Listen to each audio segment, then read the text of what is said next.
So you had an experience where enrollment surged from about 3,000 over 5,000 1 year. So that's that most CEOs want Mhm. that kind of growth, but in your world that could be a crisis. So looking back at that fire drill, what's the one scaling insight you learned that would have saved you the most time and stress in that growth period? So you're absolutely right. It was fire, drill, fire happening, all the things. It was an extremely stressful event outside of the pandemic, right?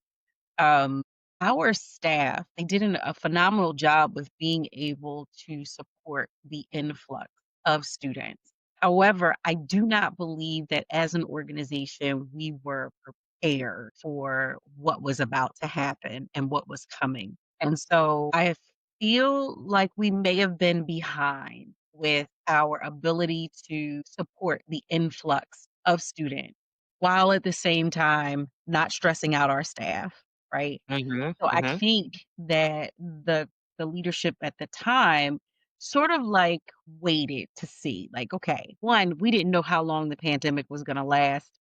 We are a public cyber charter school, so complete school choice option, right? So are parents going to bring their children to us? Are they going to stay? If they stay, what does that mean for the growth of our organization? And so we doubled in size as far as staff members were concerned. And we sort of didn't hire staff right away. We worked through, I think, the first part of the pandemic, that 2020 time frame with the current staff that we had prior to the pandemic.